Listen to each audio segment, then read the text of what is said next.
할렐루야. 오늘도 이 거룩한 주님의 날 주의 전에 오신 여러분들을 주님의 이름으로 환영하고 축복합니다. 자, 옆에 계신 교우들과 인사합시다. 반갑습니다. 부자 되세요. 무슨 부자요? 믿음의 부자, 소망의 부자, 사랑의 부자. 물론 가로치고 돈 많은 부자.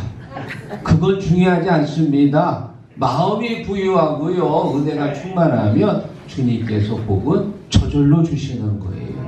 오늘도 말씀을 통해 은혜 받고 은혜 풍성하신 은혜의 부자가 되시기를 주의 이름으로 축원합니다. 1월 매년 마지막 주일을 저는 11조 헌물 봉헌 주일로 지키고 있습니다. 목회를 하면서요, 저는 매년 1월 달을 제 마음속에 목회 방향을 정했어요. 1월 첫째 주일은 신령 감사 주일, 둘째 주, 셋째 주일은 임원 임명 또 교사 찬양대 임명 주일로, 그리고 마지막 주일은 11조 헌물 봉헌 주일로 지키고 있습니다. 왜 11조 헌물 봉헌 주일로 지키냐? 목회를 하면서 보니까 이 헌금 때문에 넘어지고 쓰러지는 사람이 있는가 하면, 또 헌금을 드림으로써 믿음이 자라고 축복받는 사람도 있더라고요. 아, 바로 이거구나. 헌금 생활이 내 신앙의 발목을 잡으면 안 됩니다. 헌금을 통해서 오히려 믿음이 더 성장하고 축복받는 기계가 되어야 될 줄로 믿습니다.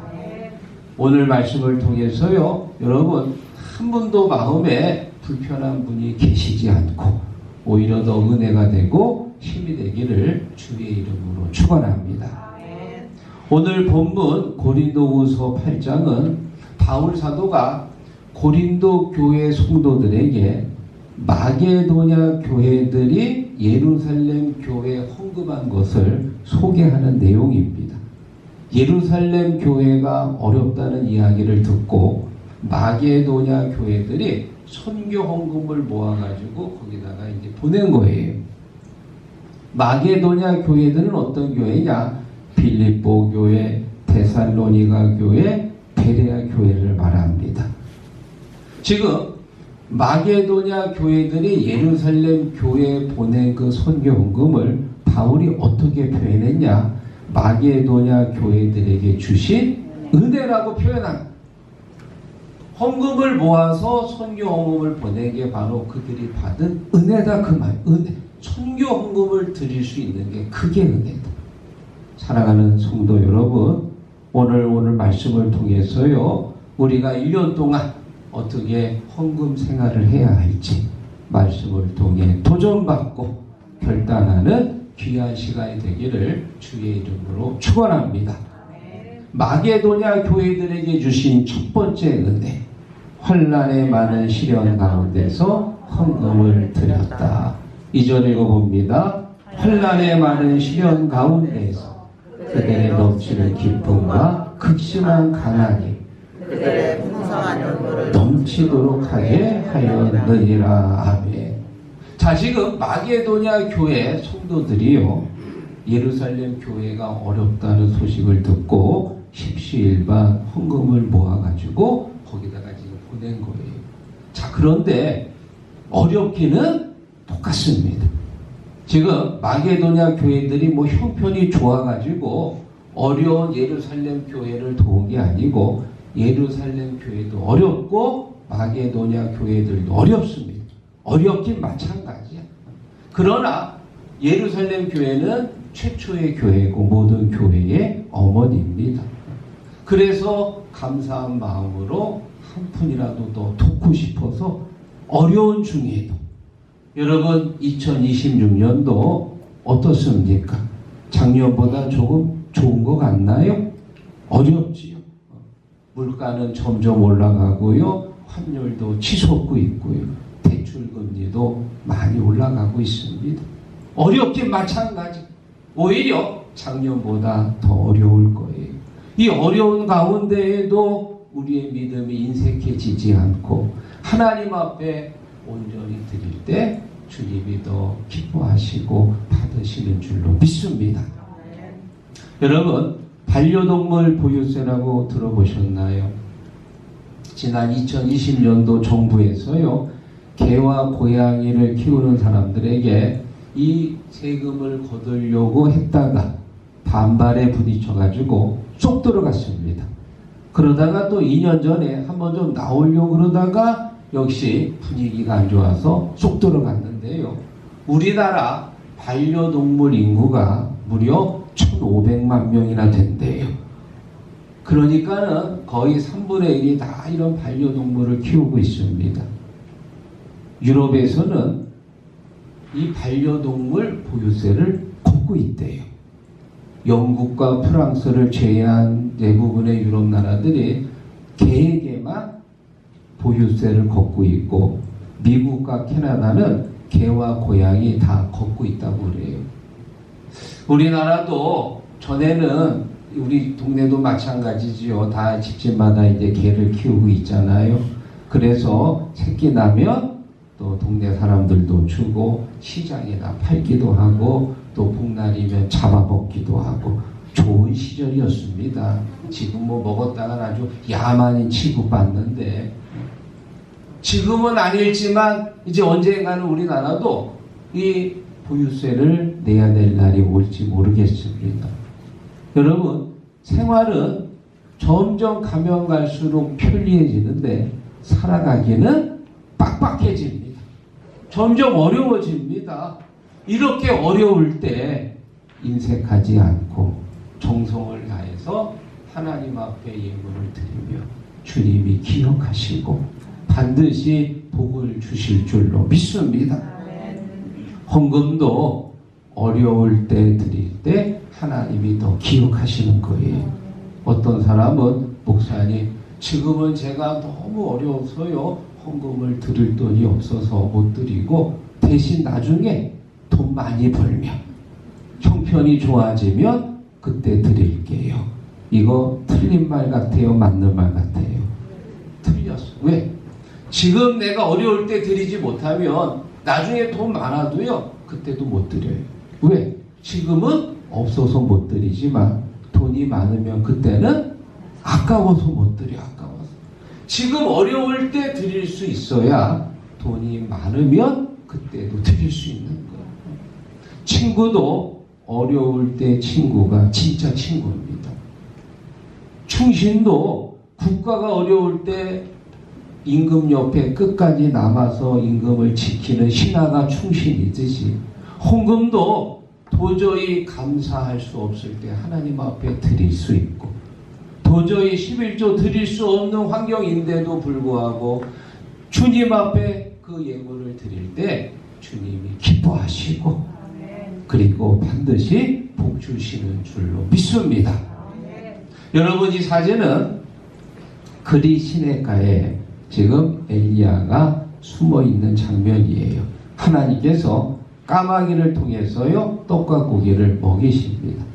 지금 이스라엘이 중동에요 3년 6개월 동안 하나님께서 저주를 내렸어요. 비가 오지 않아가지고 다 말라갑니다. 그리 시냇가에 숨어 있다가 이 시냇가마저도 물이 말라서 이제 먹을 게 없습니다. 하나님께서 엘리야에게 명령합니다. 너는 일어나 시돈에 속한 사르밧으로 가서 거기에 머물라. 명령하여 내게 음식을 주게 하였느니라. 아멘. 어디로 가라고요? 사르밧으로 가라는 거예요. 사르밧. 여러분, 사르밧까지의 거리가 대략 한 120km 정도 됩니다. 사람이 하루 동안 걸으면요 8시간 걸으면 한 30km 정도 걷는데 한 4일 걸리는 먼 거리지요. 엘리야가 사르밧이라 있는 그 과부를 찾아갈 때 어떤 마음이었을까요? 야, 사르밧에 아주 부잣집 마님이 계신가 보다. 하인들도 많고 아주 집도 큰, 거기 가면은 이 3년 6개월 동안 기근이 올지라도 거기서 굶지 않고 배부르게 잘 먹겠구나. 잔뜩 기대하고 그 먼 길을 일주일 걸쳐서 간 거예요. 딱 가서 보니까 이게 웬일입니까? 부잣집일 줄 알았는데 다 쓰러져가는 초가집에다가, 그리고는 어린 아들 한 명만 딸랑 있는 거예요. 하인이 막 수십 명 있을 줄 알았는데 어린 아들 한 명 있고요. 남은 거라고는 밀가루 한 줌과 기름 한 숟갈, 딱 한 끼밖에 없는 거예요. 왜 하나님이 나를 이런 곳으로 보내셨지? 아마 애니아도 무척 자괴감이 들었을 거예요. 기대하고 왔는데. 그때 애니아가 말합니다. 아주머니, 그 한 끼 나 줘요. 나 줘. 하나님이 나를 왜 이곳으로 보내셨는지 나도 이해는 안 되지만 하나님이 가라고 해서 나는 왔고, 그가 나를 대접한다고 했으니까 그거 한 끼 남은 거 나를 대접해 주십시오. 하나님의 뜻이 있을 줄로 믿습니다. 이 여인은 선택을 해야 됩니다. 한 끼 남은 식사를 주의 종을 대접해야 될지, 아니면 그 어린 아들에게 그거 같이 먹고 그 다음 굶어 죽어야 될지 선택해야 돼요. 그리고 드디어 이 여인은 선택했습니다. 프라이팬에다가 밀가루 반죽해서 올려놓고 기름 넣어가지고 꼬스름하게 빈대떡 하나를 만들었어. 그 냄새가 누구한테 들어갔을까요? 아들한테 들어갔어. 애들이 음식 만든 건 귀신 같아. 얼마나 먹을 거 좋아해요? 밖에서 흙장난하다가 냄새 맡고는 들어왔어요. 아이고 맛있어라 하고는 먹으려고 했더니 엄마가 탁! 안 돼! 이거는 우리 선지자님 드려야 돼. 엄마 제 거는 어디 있어요? 너는 선지자님 드시고 나서 또 줄게. 먹고 나면 남은 게 뭐가 있어? 그거 딸랑 한 개밖에 없는. 엄마 미워! 엄마 미워! 하고 나가버렸어. 엘리야 선지자가 그 맛있는 빈대떡 하나 먹고 간절히 이 가정을 위해 기도합니다. 기도할 때 하나님께서 어떤 역사를 주시냐? 밀가루통에 밀가루가 푹푹푹푹 솟아나고 기름병에 기름이 술술술술술 넘치고. 할렐루야. 오늘 오신 여러분들 집에 가실 때 이 밀가루통하고 기름병 한 개씩 다 챙겨가시기로 축원합니다.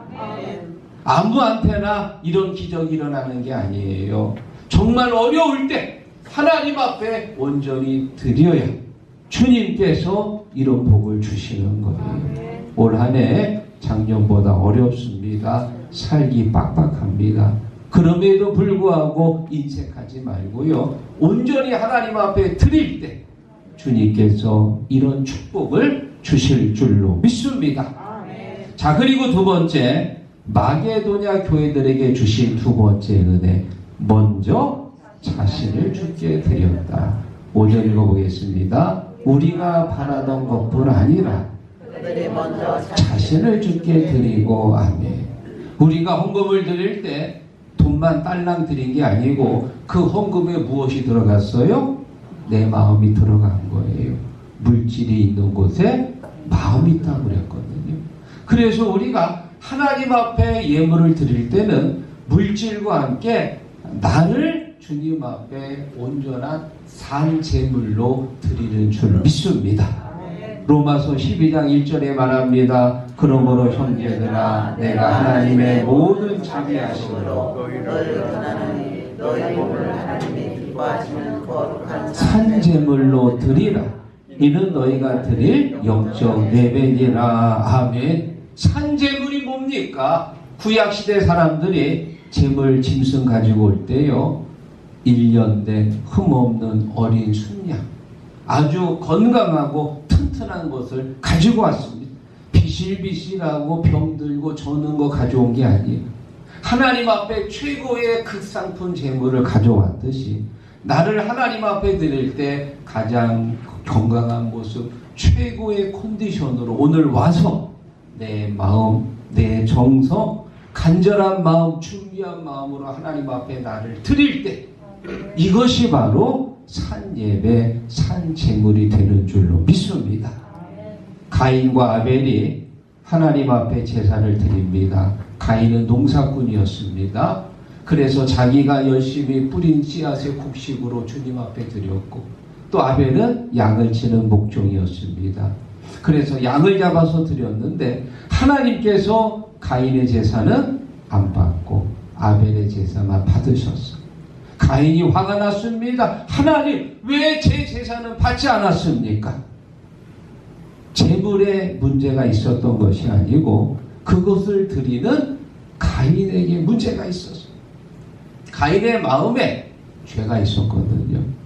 너의 마음에 죄가 있느니라. 죄가 너를 원하나 너는 죄를 다스릴지니라.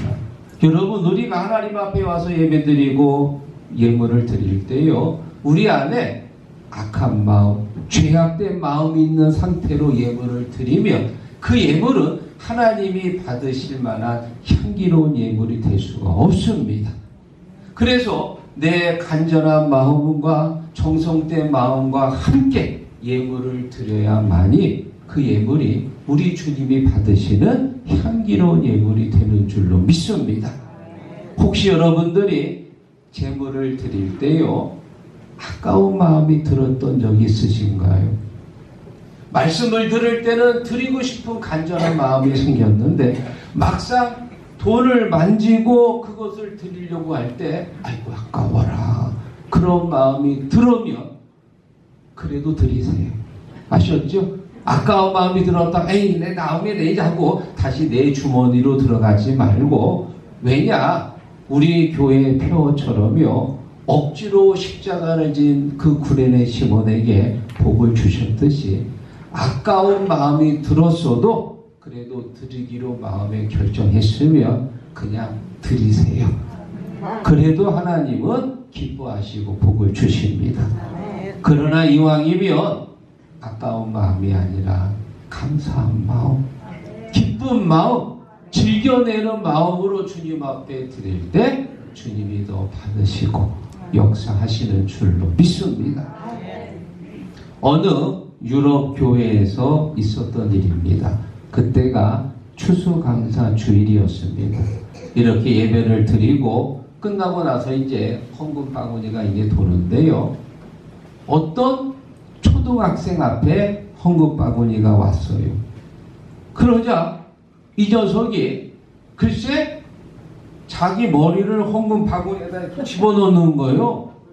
그래 주위에 있는 성도들이 아이 저 녀석이 저기 또 알만한 놈이 무슨 장난을 하나? 아 애들도 아니고 초등학교 뭐 4, 5학년 됐으면 알만하잖아요.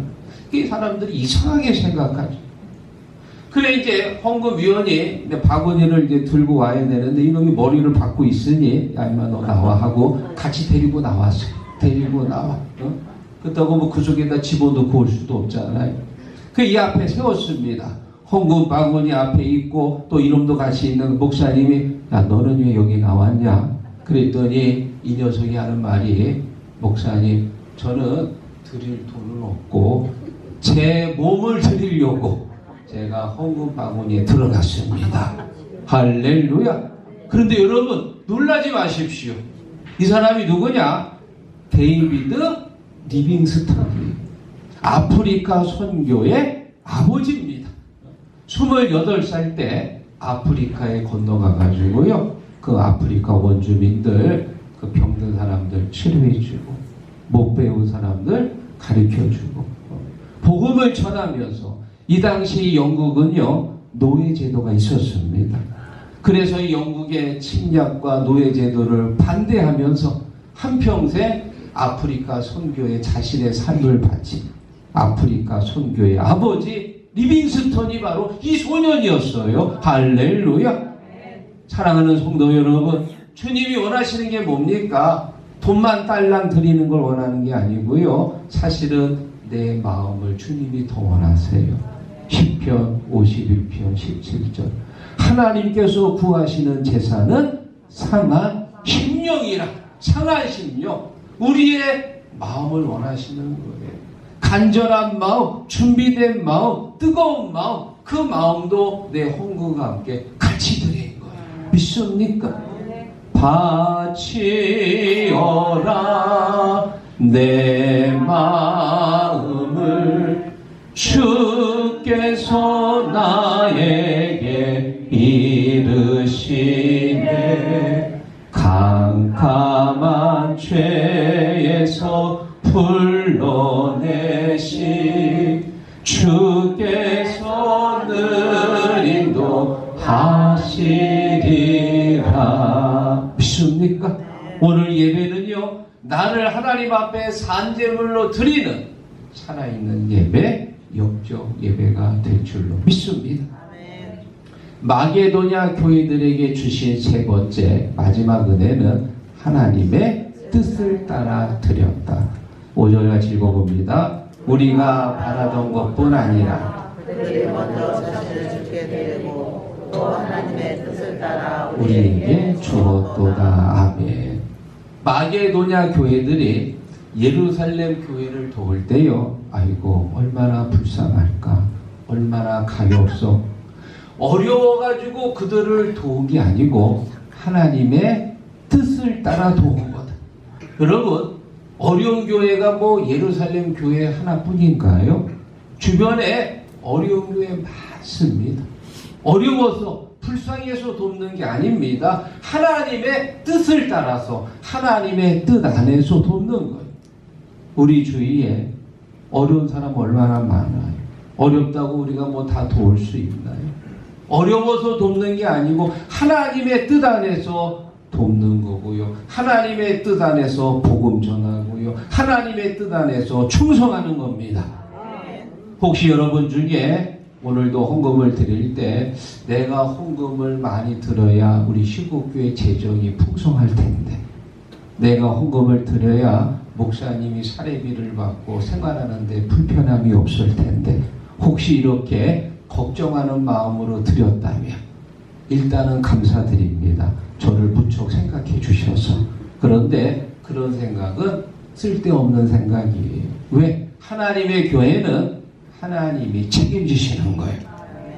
목사는 하나님께서 살려주시는 거예요. 여러분은 교회를 생각하고 목사님을 생각하는 것보다 하나님의 뜻 안에서 드리십시오.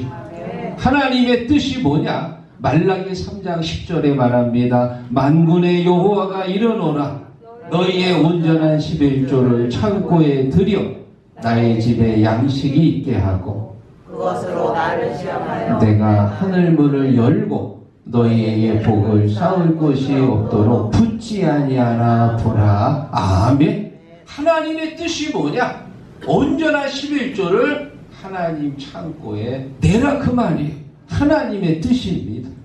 가령 우리가 한 달에 일해가지고 300만 원을 벌었을 때 30만 원을 드리면 그것은 온전한 11조지요. 그런데 거기서 기름값 빼고 간식값 빼고 애들 용돈값 빼고 이것저것 다 빼서 남은 10분의 1을 드리면 그것도 11조입니다. 내가 하나님 앞에 온전한 11조를 드릴 것이냐, 그냥 11조를 드릴 것이냐, 그건 여러분의 선택과 결단입니다. 그것은 누구도 강요할 수 없는 거예요. 중요한 것은 하나님의 뜻이 뭐냐? 온전한 11조를 드리는 것이 하나님의 뜻인 줄 믿습니다.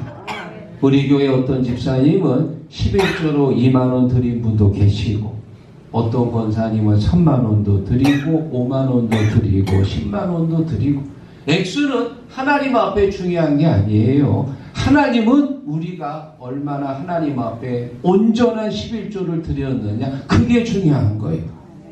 어려운 중에도 온전한 예물을 드렸을 때 주님께서 그것을 기억하시고 내가 낸 것보다 30배, 60배, 100배 이상으로 주님이 채워주시는 줄로 믿습니다. 오늘 말씀을 정리하면서요, 여러분에게 아주 멋진 친구들을 하나 소개합니다. 바로 악동 뮤지션이라는 친구들인데, 이찬혁, 이수혁, 바로 이 남매로 이루어진 듀오입니다. 이 두 남매는 지난 2012년도 저 팝스타2 거기에 이제 오디오 서바이벌 프로그램에 나와가지고 최종 우승을 거머쥡니다. 그 이후로 방송에 출연하고 콘서트를 열고 광고도 찍고 또 책도 내면서요, 지금까지 아주 왕성한 활동을 하고 있어요. 유명 연예인 못지않은 인기를 누리고 있습니다. 자, 그런데 이 두 남매보다요 더 관심이 가는 사람이 있어요. 그 사람이 누구냐? 바로 이 두 사람의 부모님입니다. 이 부모님은 이성근 주세의 몽골 선교사인데요. 이 이성근 몽골 선교사님은 고등학교 때 예수님을 인격적으로 만나고 자신의 삶을 하나님 앞에 드리기로 결단했다고 그래요. 그리고 이제 청년이 돼가지고 문서 선교를 하고 찬양 선교를 하다가 38살 2008년도 아내와 함께 아이들을 데리고 몽골에 가서 선교를 시작합니다. 그때 두 아이들이 초등학교 6학년, 3학년이라고. 그러고 보니까 제가 하가교에 부임할 때 그때 우리 두 아들도 중학교 1학년 또 초등학교 4학년 비슷한 나이네요. 몽골에 가가지고 선교사들 자녀들이 다니는 현지 학교에 입학해서 그리고 이제 아이들이 학교를 다니는데 글쎄 처음에 선교 후원을 약속했던 분들이 점점 어려워지다 보니까 선교 후원이 줄고 재정적으로 어려움을 겪었다는 것. 더 이상 아이들을 학교에 보낼 수 있는 형편이 못 돼. 그래가지고 아마 1년쯤 다니다가 두 아이들을 중퇴시켰다는 것. 그래서요 가정에서 두 남매를 키웠다는 것. 여러분 자녀들 학교 안 보내고 아이들 가정에서 키운다. 얼마나 어렵습니까? 이 아이들 교육이 제대로 이루어지기 어렵잖아요. 그런데 두 부부가 이 아이들을 말씀으로 키우고 믿음 안에서 양육합니다. 더 감사한 것은 이 두 남매에게 특별한 음악적인 재능이 있더라고. 그래가지고요 이 두 남매가 이렇게 K-팝에서 최종 우승을 하면서요 계속해서 음악 활동을 하면서 지금은 뭐 아주 인기 연예인의 명예를 누리고 있고 후원자들은 끊겼지만 이 두 자녀들을 통해서 부모가 선교하는데 가장 힘있는 지원자가 되었더라. 할렐루야.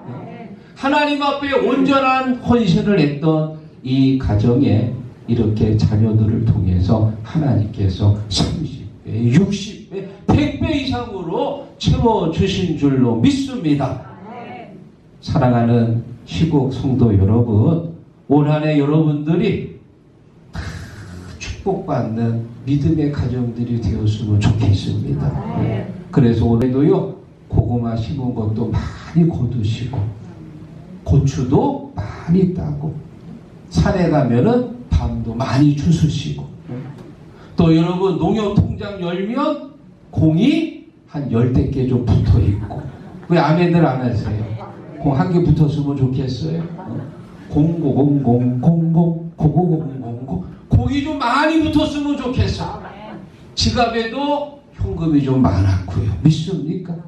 그런데 아무나 그렇게 일어나는 게 아니고 데살로니가 교회들에게 주신 은혜가 있어야 됩니다. 그 은혜가 어떤 은혜냐? 환난 중에도 드려야 됩니다. 자신을 먼저 드려야 됩니다. 그리고 하나님의 뜻을 따라 드려야 됩니다. 올 한 해 하나님 앞에 헌금 생활 잘 하셔가지고요 가정마다 이런 은혜가 있기를 주의 이름으로 축원합니다.